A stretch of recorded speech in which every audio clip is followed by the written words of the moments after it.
Goeiedag en welkom by die Woord in Diepte.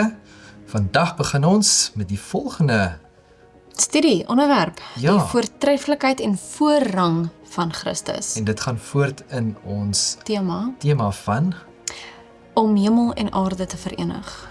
Daardie versoening. en dit is een van, die les wat ons nou vandag gaan kyk na, die studie wat ons nou gaan doen, is een van, ek wil eintlik sê, dit is die belangrikste Die onderwerp wat ons kan na kyk.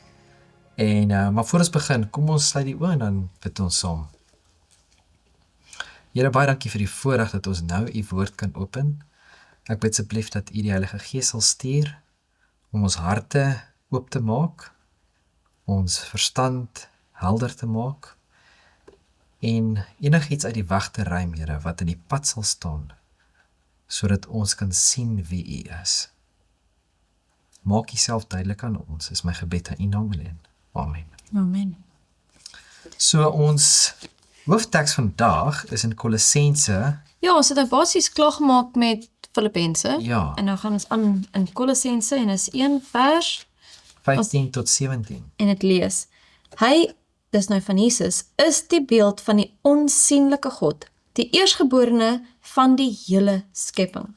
Want in hom is alle dinge geskape, wat in die hemele en op die aarde is, wat sienlik en onsienlik is.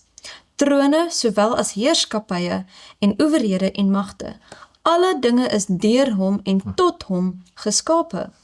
En hy is voor alle dinge, en in hom hou alle dinge stand. Sjoe. Ek dink, dit is nogal 'n baie omvattende gedeelte in die skrif, wat wys dat Jesus is die skepper. Hy is God. Dinge is deur hom geskape, en die Engels tot hom is vir hom basies. En ek dink, dit is 'n gedeelte wat ons laat besef dat Christus is die hoof. Hy is die een wat bo alles staan as autoriteit, as heerskappy, as magtig, as die een wat almag het. Hy is die koning van ons wêreld. En hy is die skepper. Verstaan? So, baie keer dan, as jy kyk na sekere Christelike bewegings, dan is dit amper asof hulle afbreek maak aan die heiligheid en die grootheid van Jesus. En waar hulle sal 'n groter, ek wil amper sê 'n groter heiligheid en 'n grootheid sien in die Vader, Ja. en dan is daar Jesus, as jy hoor wat ek sê. Ja, Maar ons sien, en vandag gaan ons verder in hierdie studie sien, dat dit is eintlik nie die geval nie. Dat wanneer ons kyk na die godheid, en wie God is, die drie enige God, dan is dis God. Verstaan jy? Dit is soos in, dis nie die een is anderste, en dis nie so, glad nie, verstaan jy, soos in, dit is eintlik, toe ek na hierdie studie begin het, en gekyk het daarna, het ek was amper bang. Ek weet dit klink nou snaaks, maar dit is amper soos, wie is ek om hierdie studie te doen? As jy verstaan wat ek bedoel? Soos in, ons is nie waardig om hierdie studie te doen en hierdie onderwerp te hanteer nie, maar ons doen dit, want dit is die belangrikste studie wat daar kan wees. Maar hierdie gedeelte het my nou laat dink aan Johannes 1, en dit is een van my gunsteling gedeeltes in die Bybel. En ek wil eintlik die hele gedeelte lees, maar ek wil eers fokus op vers 14.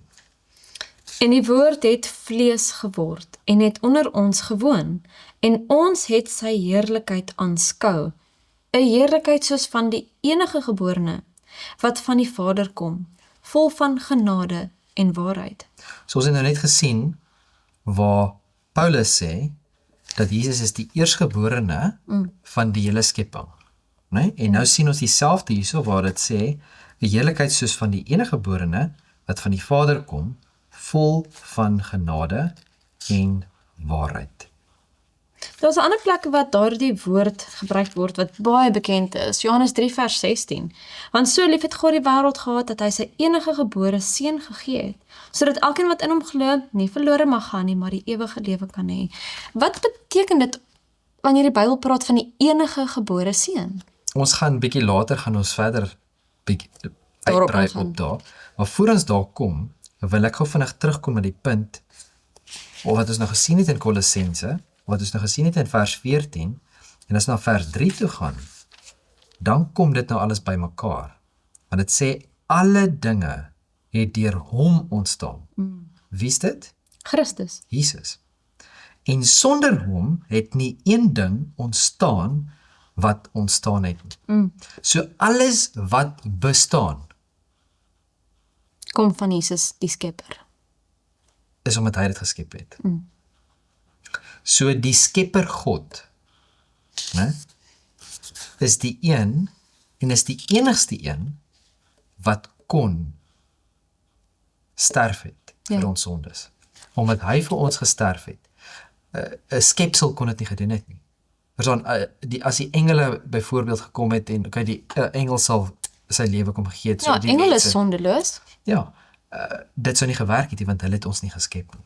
Dit is nie die skepper alleen wat Weet jy- sy lewe kon gee, sodat ons van sonde gered kan word. Die feit dat Jesus die skepper is dit werklik wat maak dat hy die enigste een is wat vir ons kan sterf? Hoekom sê jy so? Die skepper, die enigste een wat ons kon skep, is die almagtige God. Ja, Verstaan? As ons gaan kyk, Lucifer, ons gaan kyk na Jesaja, en waar Jesaja vir ons die prentjie skep van toe Lucifer in die hemel gekom het en hy wil soos God. hy wil soos God wees en hy wil ook sy plek, jy weet, dit is hierdie gedagtes wat in hom was en hy wil ook kon skep het. Hy wil ook op daai punt gekom het waar maar niemand anderste as die enige, waaragtige, die almagtige God kan die skepper wees nie. As jy hoor wat ek sê. En net as gevolg daarvan, net die een wat ons gemaak het, wat ons geskep het, kan ons herskep. En die enigste manier hoe hy ons kan herskep, is hy moet ons eers kom terugkoop het. Want ons het onsself weggegee aan die vyand. So hy moes sy lewe kom gee, hy moes 'n prys kom betaal het, om ons terug te kom koop. En omdat hy ons kon terugkoop met sy lewe, nou kan die skepper, die enigste skepper, kan ons nou herskep, sodat ons enig die ewige lewe kan beerwe. Verstaan, en dit is hoekom dit so baie belangrik is, hierdie onderwerp wat ons aanpak vandag, want ons kyk na, ons leef op die oomblik, leef ons in 'n era waar daar soveel aanslag, dit was nog altyd so gewees, maar nou is dit soveel erger as nog ooit van tevore, in ons eie geleedere orals, die aanslag teen die karakter en wie God is. En ek sien dit te veel, en dit maak my hartseer om dit te sien. Dit maak my regtig hartseer, want dit is die vyand se plan. Dis hy wil God se prentjie in mense se oë, in hulle gedagtes, verwronge maak, sodat hulle kan sien wie God werklik is nie. Ja, want wie gaan dan 'n wreedagtige God dien? Dit gaan nie net oor wreedagtigheid, maar as ons 'n verkeerde prentjie het van wie God is, en as ons byvoorbeeld, as ek nou sien, ons het nou gepraat, jy die vraag gevra van, weet, is hy nou die enige geborene, wat beteken dit? Beteken dit dat Jesus miskien dat hy wel geskep is, op 'n tyd, en sovoorts, want daar sekere mense wat dit so glo, as die vyand kan kom en net sulke tipe goeders in ons gedagtes kom sit, en ons begin daai paadjie af te Dit loop, saai twyfel. dan kan dit op die ou ende uitkom dat ons 'n hele verkeerde prentjie het van wie God is en hoe die verlossingsplan werk en sovoorts. So dit is al nog altyd die vyand se plan gewees. So dit is hoekom dit so belangrik is dat ons die woord vat presies soos wat die woord dit vir ons gee en nie ons eie gedagtes daarin plaas nie. En ek wonder of dit nie dalk die rede is hoekom die Here enige gebore seun as 'n term wat ons dalk meer bekend is op 'n manier in ons menslike verhoudings. Ons weet nie die God Godheid, die drie eenheid. Ons verstaan nie, dis bo ons. Ja. En dalk is dit net 'n manier wat die Here gesien het, daar's ergens iets waar ons kan aanklank vind om ietsie te kan verstaan. En ons gaan nou nog 'n bietjie verder op uitkom. Wat vir my baie mooi wat uitgestaan het is uit vandag se les en ons gaan nou verder daarna kyk, is dat Jesus was die eerste in Openbaring. Dat hy is die een wat vir ons die Vader kom wys het, né? En dan hy was die eerste in die skepping. Alles is deur hom en tot hom gemaak. Eerste in die kerk, hy is die hoof van die kerk. En dan eerste in versoening. Hy is die een wat ons geskep het. En dan die herskepping wat plaasvind. Die deel daarvan is dan die versoening wat plaasvind. En deur die les vandag gaan ons daarna kyk. Ja, die versoening is om juist nou weer terug te bring waar dat die hemel en aarde kan verenig word. Die volgende gedeelte wat ons gaan kyk is die beeld van die onsigbare God. En wat vir my belangrik is dat die woord beeld is nie net dat dit is 'n afbeelding van nie, maar dit is 'n openbaring. Verstaan? Ja. Dit is 'n prentjie wat geskets word vir ons, sodat ons 'n beter verstaan kan kry. Ja, dis ook 'n woord wat vir my wys daar's 'n verteenwoordiging. Die beeld van God verteenwoordig, of Jesus in die beeld van God verteenwoordig God die Vader. Ja. En so ook was ons geskape in die beeld van God, dat daar 'n verteenwoordiging sou wees. Ja, Ja, definitief. maar hoe verskil dan die beeld van God wat geskape is in ons en dan die beskrywing wat Jesus die beeld van die onsigbare God is? Kom ons kyk dan sommer wat sê of waar gebruik die Bybel die woord beeld, en ons begin in Genesis, vers 26 en 27 van Genesis 1. En God het gesê, laat ons mense maak na ons beeld, na ons gelykenis, en laat hulle heers oor die visse van die see en die voëls van die hemel en die vee en oor die hele aarde en oor al die diere wat op die aarde kruip. En God het die mens geskape na sy beeld. Na die beeld van God het hy hom geskape. Man en vrou het hy hulle geskape. En dan in Genesis 5 vers 3, net 'n bladsy aandulk, toe Adam 130 jaar oud was, het hy 'n seun verwek na sy gelykenis, na sy ewebeeld en hom Set genoem. Na sy ewebeeld. Ja. Dit is baie interessant. So dit kom heel eerste en dan sê dit hierso dat ons was gemaak gewees na die beeld van God. En God het die mens geskape na sy beeld. In die beeld van God het hy hom geskape. En dan wat sê dit?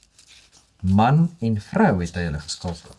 Baie interessant in vandag se era waarin ons leef, sien ons weer hoe die vyand die beeld van God aanval en probeer verwronge maak deur al die malligheid wat aangaan in die wêreld vandag. En waar mense nie eers meer kan die definisie gee van wat is 'n man en wat is 'n vrou nie. So ons sien dit as tussen man en vrou in die huwelik. Ons sien dit selfs in die familie-eenheid. Hoe die vyand God se beeld aanval. So daar's nou 'n gebroke beeld van God, wat ons in volmaaktheid geskep was. Kan God se beeld in die mensdom nog gesien word? Ek glo so. Die ding is, die beeld van God is daar.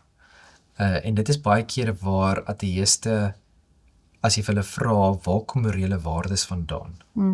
Dan kan hulle dit nie verduidelik nie. Hulle moet vir jou 'n lang verduideliking gee van dit is maar, jy weet, die gemeenskap van mense en oor die tydperk van duisende jare of miljoene jare wat ook al, het hulle nou maar op punte afgekom wat hulle saam mee stem en dit is waar die waardes van.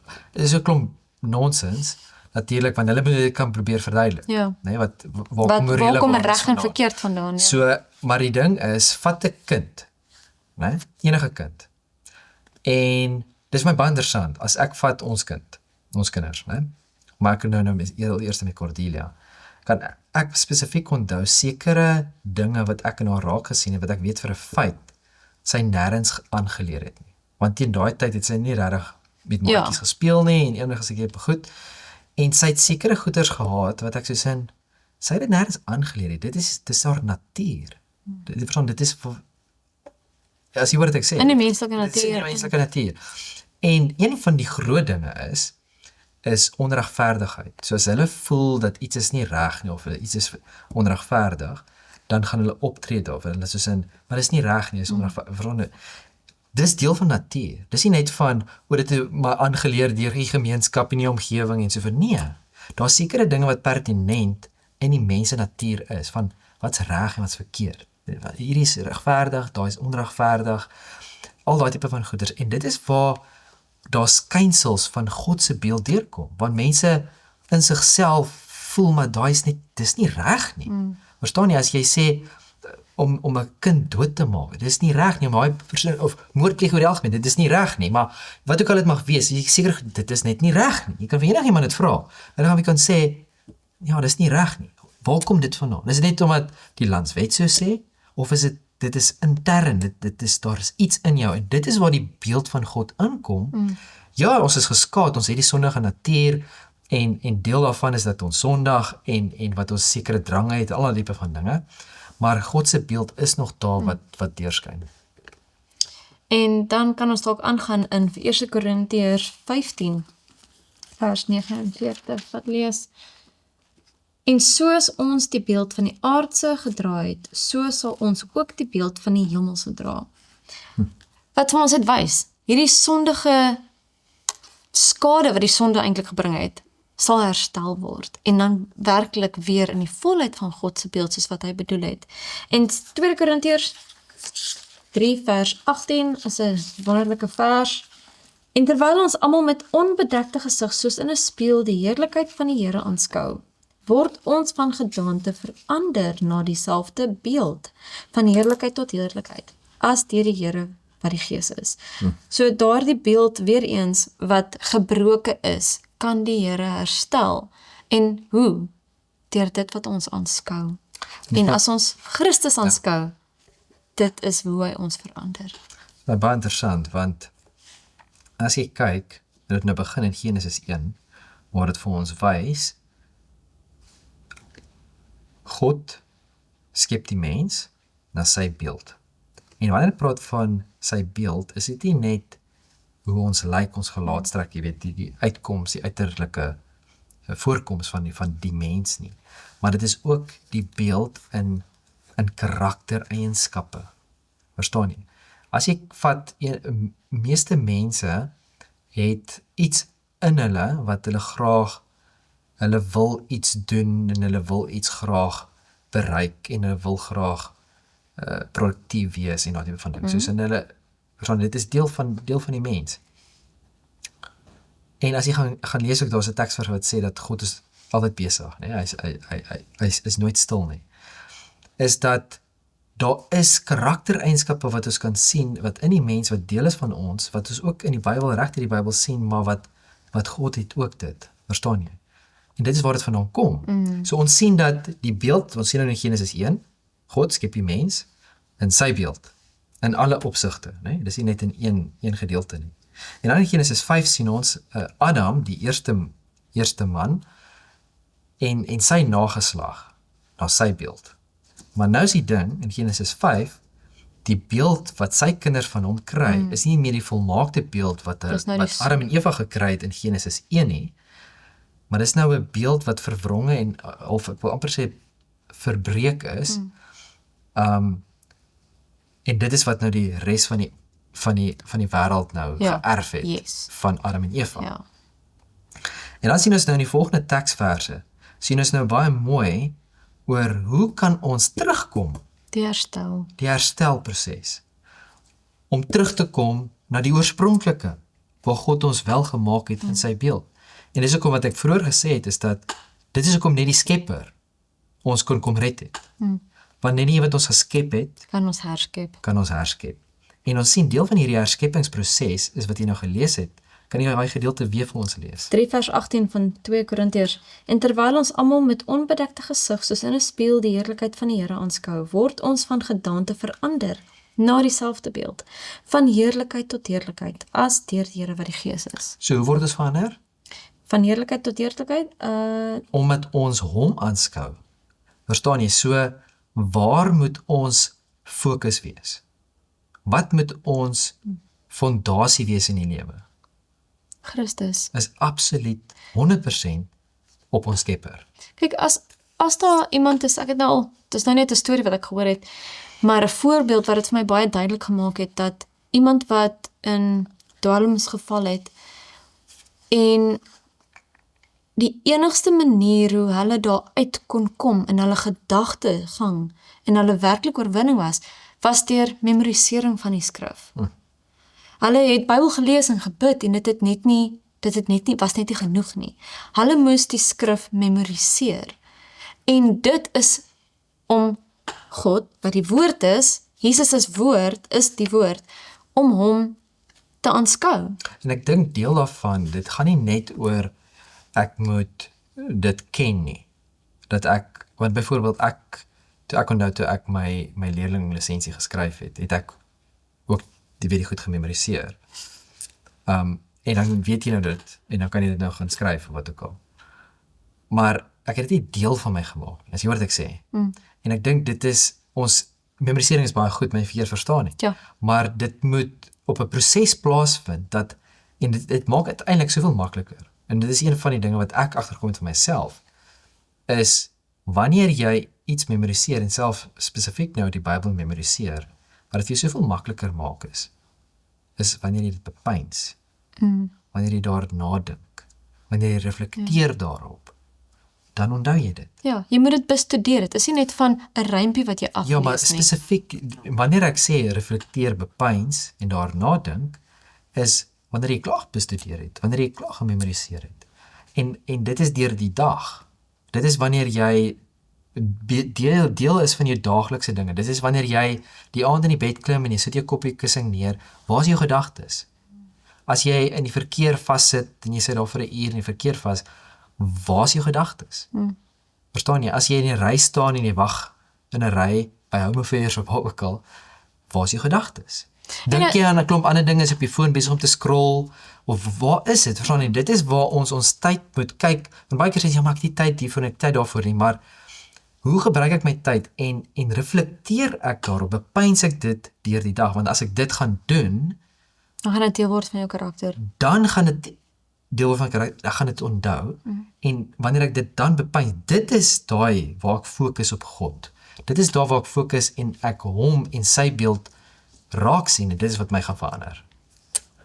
Ja, net die Heilige Gees se werking in ons, as ons dit deel van ons vra. As ons dit deel van ons maak. Ja. Johannes 1, as ons terug kan gaan na Johannes. Jy weet, as ons Christus se lewe op aarde en die godheid van Christus wil sien, is Johannes maar regtig net die boek om na te kyk. So begin net gou weer, begin van Johannes hierso lees, vers 1. In die begin was die woord, en die woord was by God, en die woord was God. Dit is net so volledig, né? Ek sien nog altyd, maar ek weet dit van. Maar ek sien nog altyd, as ons die hele Bybel verloor, in die sin van, ons het niks anders te gehad, is behalwe net een teksvers, dink ek Johannes 1 vers 1 is genoeg vir ons. Dis hoe ek voel over dit, want dit is vir my die mooiste, diepste wat ons het. Want in die begin, né, was die woord. Wat beteken, toe die begin, dit is nou ons begin, dit is nou ons begin, hè? Was dit al reeds? Verstaan jy? Wat beteken, dit is nog van altyd af daar. Dit is die heel eerste gedeelte van die teksvers. En dan die tweede gedeelte, en die woord was by God. Wat beteken, die woord, wat nog altyd was, is in die teenwoordigheid. Is nog altyd in die teenwoordigheid van God. En die woord, wat nog altyd was, en wat nog altyd in God se teenwoordigheid was, is God. Ja, dis net soos dis amazing. En dit is gekom vers 2. En nou hierso, ons het vroeër gepraat en ons het gesê ons gaan nie by uitkom en ons gaan ook nou, ons gaan letterlik nou verder uitkom daar. Is hierdie gedeelte is presies wat gaan inpas by waar ons vroeër nou gepraat het oor die eersgeborene. En die enige geborene, die spesifieke woorde wat gebruik word in die woord, wat sekere mense dan gebruik om te sê, maar Jesus was geskep gewees. Nou, daar sekere mense wat dan sê, hy was nie noodwendig geskep gewees nie, maar hy was geformeer en hulle probeer nou om dit te kom, om dit nou, weet so te laat klink, maar dit is glad nie die geval nie, want 1 vers 1, Ja, net hierdie teksvers alleen, sê genoeg. slaan al daardie idees wat mense het, plat. Vers 2 bevestig het. Hy was in die begin by God. Klaar. Ja, Dit maar is. die hele punt wat ek nou, wat vers 1 is dat die woord wat nog altyd was, en die woord wat nog altyd was, wat by God was, is God wat nog altyd was. En die woord wat hiervan gepraat word, is Jesus.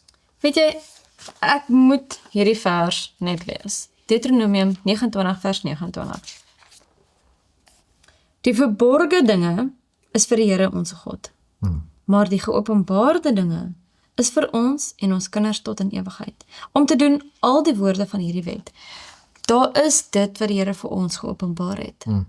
Laat ons nie te mekaar raak met dit wat ons nie verstaan nie en wat nie vir ons geopenbaar word nie. Soos om te dink dat God het nog altyd bestaan. Ons verstaan nie iets wat nie 'n beginpunt. Waar is die beginpunt van dit? Dis bo ons, as ons oor iets bepeins wat die Here nie vir ons geopenbaar het nie, en wat ek dink ons nie kan verstaan nie, gaan dit ons net de mekaar maak. En die ding is, dit is waar vertroue inkom. As jy vat byvoorbeeld, as jy nou vir jou kind sê, en jy verduidelik vir haar iets, sy is nou 3 jaar oud, jy verduidelik vir haar iets, sy gaan nog nie alles verstaan nie, nee? Maar as jy vir haar iets spesifiek sê, en sy wil weet maar hoekom hierdie nou kom daai, dan gaan daar 'n punt kom waar sy jou net moet vertrou, as jy hoor wat ek sê. Want jy kan nog nie dit vir haar op die oomblik nou verduidelik, dat sy dit wel kan verstaan nie. Miskien eers op 'n later stadium gaan sy dit kan verstaan. En ek dink, dieselfde met ons, is dat, wie is ons? Ons is nietige sondige mense, né? En die liefdevolle God kom en hy gee vir ons 'n blik van wie hy is. Hy gee vir ons 'n prentjie van wie hy is in die woord. Maar dit is, ek amper sê soos die Engels is 'n tip of the iceberg, né? Dit is 'n klein gedeelte van wie God is, né? Dit gaan vir ons die ewigheid vat om God werklik te leer ken en want ons, soos jy net nou gesê het, om in te dink, ons is nou vir soveel duisend jare op die aarde, maar om in te dink, soos miljoene jare, biljoene, triljoene, en dan nog meer is dit, en nog meer is dit, maar in die verlede in, ons kan nie dit indink nie. Ja, die toekoms is nog, Die een, wat nog altyd was, wat nog ons kan dit indink. Ja. So, om hom te kan verstaan en hom probeer in 'n boks plaas, om te sê, o ja, dit is wie God en wat God is. Verstaan jy? Die enigste wat ons wel kan sê, is dit wat hy vir ons duidelik gemaak het, geopenbaar het. En dit is hoekom ons dit moet vat net soos wat dit is, soos wat hy dit vir ons gegee het, en dit moet vertrou. En nie probeer om te verstaan wat ons nie kan verstaan nie. Soos wat jy vir ons nou gelees in Deuteronomium. vers 3 sê, alle dinge het deur hom ontstaan. Jesus is die skepper. En sonder hom het nie een ding ontstaan wat ontstaan het nie. Vers 18, niemand het ooit God gesien nie. Die enige gebore seun wat in die boesem van die Vader is, die het hom verklaar. Christus het vir ons kom wys wat die Vader se karakter is. Ja. Die vleeswording, ek dink dit is verby ons gedagtes. En dit is waar daai enige gebore seun wat Christus, God, die Vader vir ons kom wys, die God se karakter, die drie-eenheid. Net iets interessant. As ons kyk na die woord eersgeborene, dit verwys nie altyd na eerste in terme van tydlyn nie. Dit kan ook beteken eerste in terme van die hoof of van autoriteit of van gou weer 'n paar voorbeelde hierso gee. Manasse en Ephraim, hulle was nie die eersgebore nie, maar hulle het van Josef nou basies die eersgeborene se, Reuben was mos die eerstegeborene van Jakob. En hulle het die dubbele seën ontvang wat die eersgeborene sou kry. Dan die tweeling, Jakob en Esau, Jakob. het die seën gekry van die eersgeborene en die Bybel sê, beskryf hom as die eersgeborene, omdat hy daardie seun gekry het, nie omdat hy die eerste geborene fisies was nie. So, En ek dink ook dit gaan oor wie God gekies het. wie? Omdat ja, Esau, ja, Jakob het baie dinge gedoen wat nie reg was nie. ja, Maar ten spyte van wat hy gedoen het, selfs met Dawid, wat hy gedoen wat nie reg was nie, het hy altyd teruggekeer na God toe. Maar Esau het God heeltemal verwerp. ja, Verstaan jy? En daarom kon God Jakob kies as die eerstgeborene, as die hoof, wat op die einde Israel sou word, ja. en dan die En die volk lyn Israel. van Ja. Christus sou wees, ja. Net om ons hoofteks weer te lees, hy is die beeld van die onsienlike God, die eerstgeborene van die hele skepping, want in hom is alle dinge geskape wat in die hemele en op die aarde is, wat sienlik en onsienlik is, trone sowel as heerskappye en owerhede en magte. Alle dinge is deur hom en tot hom geskape en hy is voor alle dinge en in hom hou alle dinge stand. En dit is amper dieselfde wat ons nou gesien het in Johannes, né? Hy is die eerstgeborene van die skepping. Van die hele skepping. Want in hom is alle dinge geskape wat in die hemel en op die aarde is. Alles wat bestaan is deur hom. En hy is voor alle dinge. Is presies wat Johannes 1 vers 1 vir ons gee, né? En in hom hou alle dinge stand. So dis nie net van hy het dit geskape en dit is net daar nie, En hy los dit, maar ja. alles wat is, Hy hou dit in. kan net leef as gevolg van Jesus wat dit in stand hou. En 18 tot 20. En hy is die hoof van die liggaam, naamlik die gemeente. Hy wat die begin is, die eerstgeborene uit die dode, sodat hy in alles die eerste kan wees. Want dit het die Vader behaag, dat in hom die ganse volheid sou woon, en dat hy deur hom alles met homself sou versoen, nadat hy die vrede gemaak het deur die bloed van sy kruis, ek sê deur hom, die dinge op die aarde sowel as die dinge in die hemel. So Jesus sien ons dat Christus is die hoof, hy het autoriteit. Hy is die oorsprong, as ons kyk na die skepping. Hy is ook die voorbeeld, hy is eerste, hy is die hoof, hy is die voorbeeld wat ons moet navolg.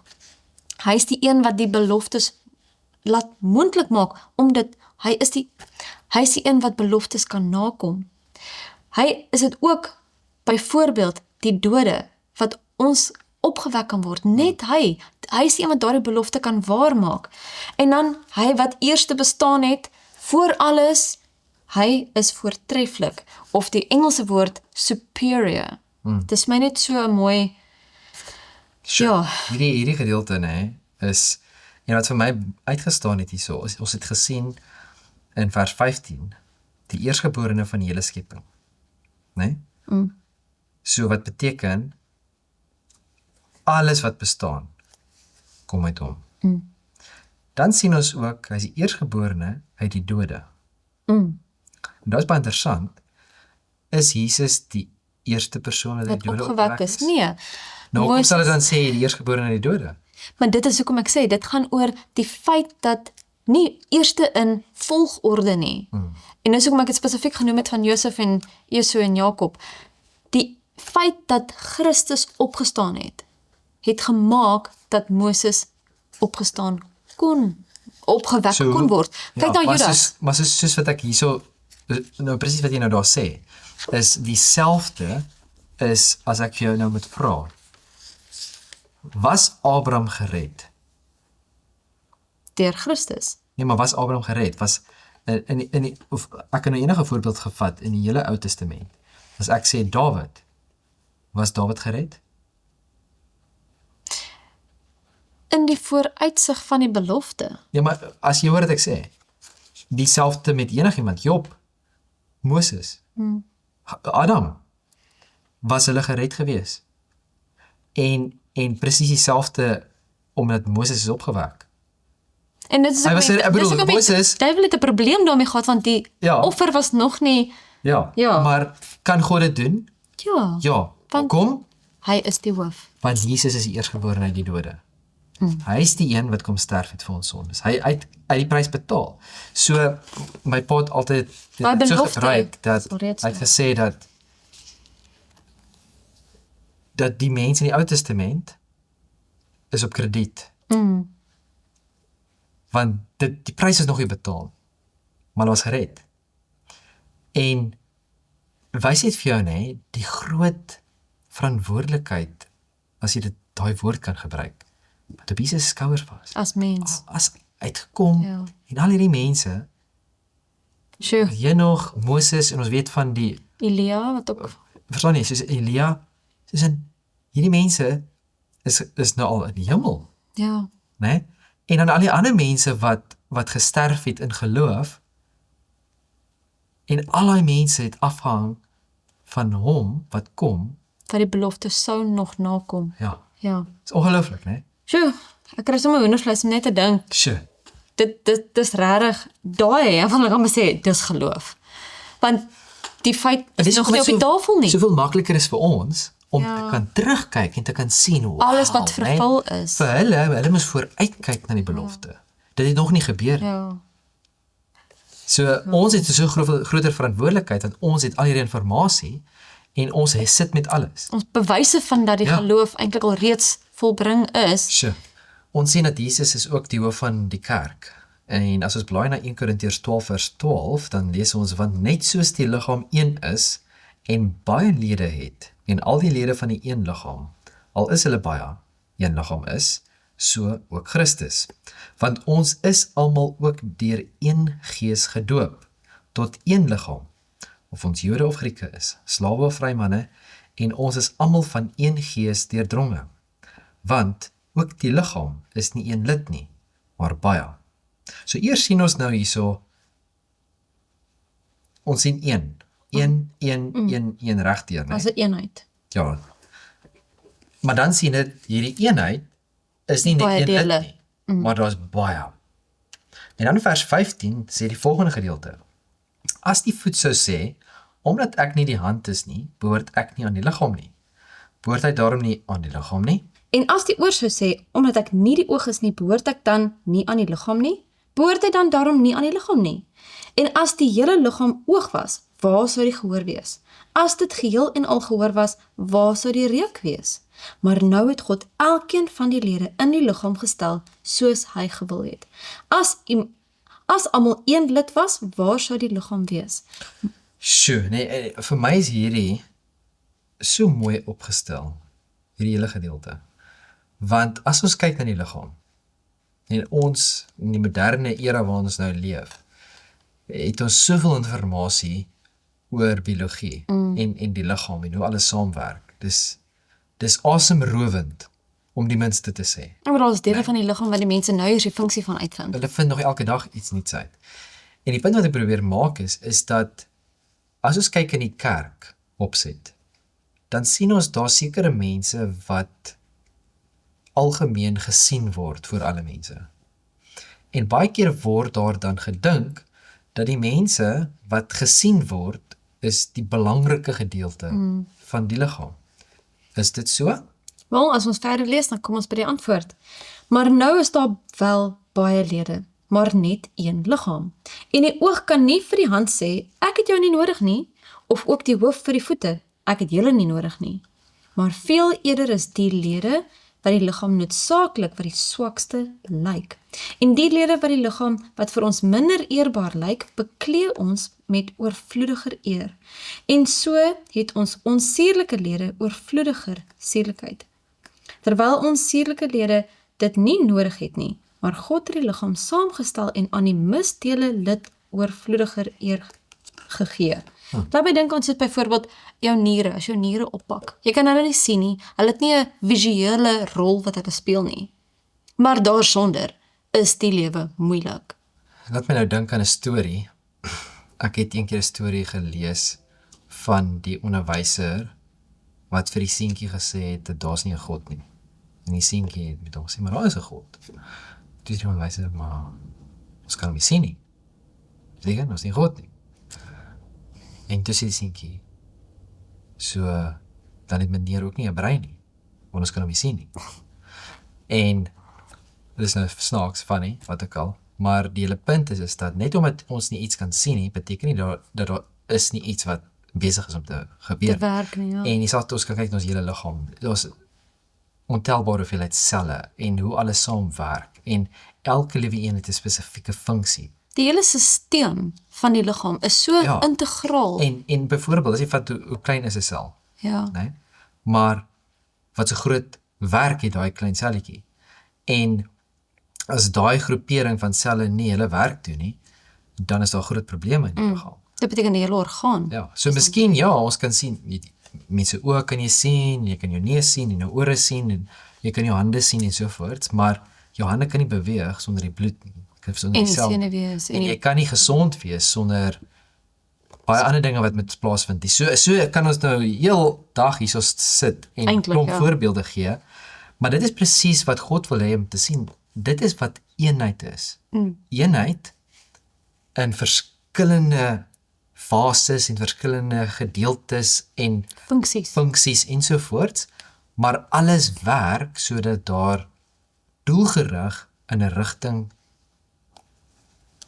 effektief dinge bereik kan word. Jammer om hier rede te val, ek moet net hierdie een ding noem. Soos as ons nou moet kies om sonder bene of arms te leef, kan ons leef? Ja? Is dit ongerieflik? Ja.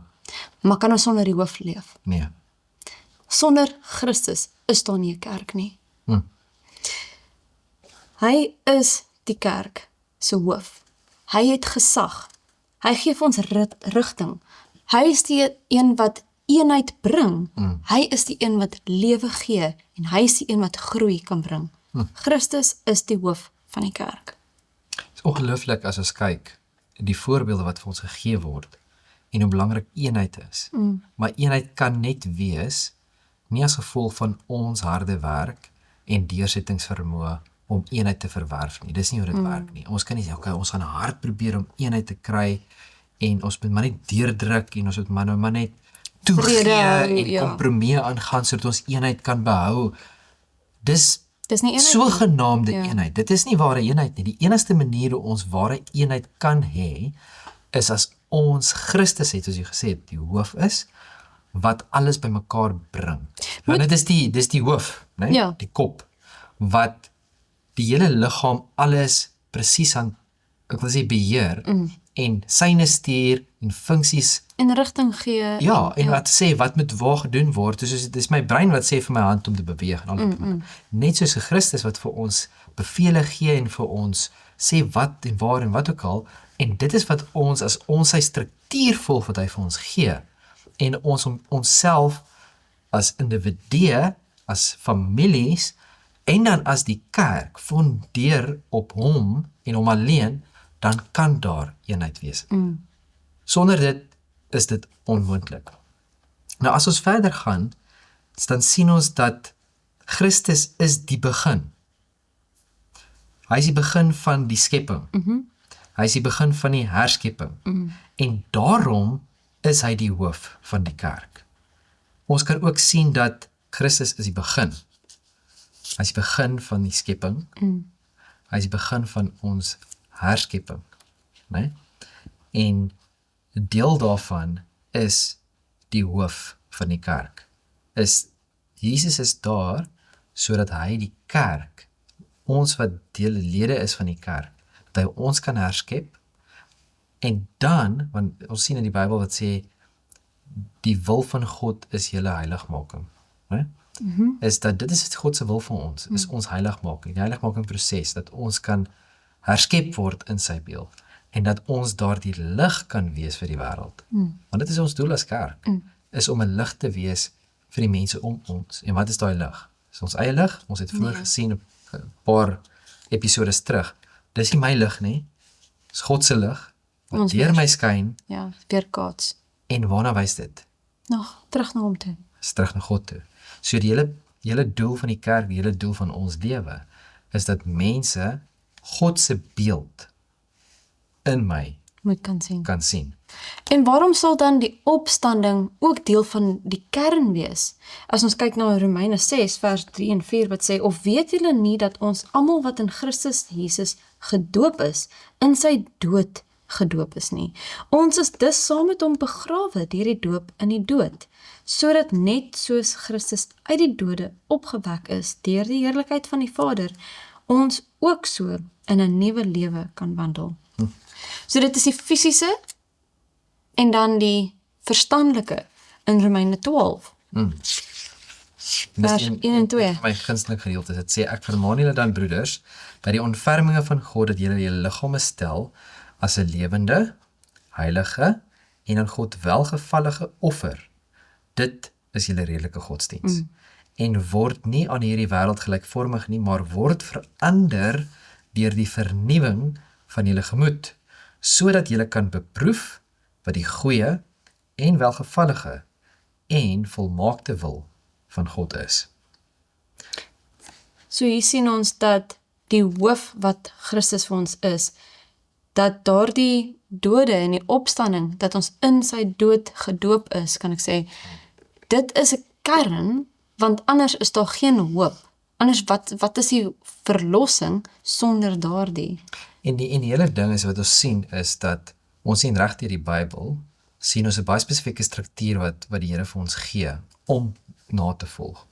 Christus kom en hy kom sterf nie net vir ons nie. Hy betaal nie net die prys vir ons nie, maar hy kom leef vir ons, sodat ons kan sien hoe om te leef.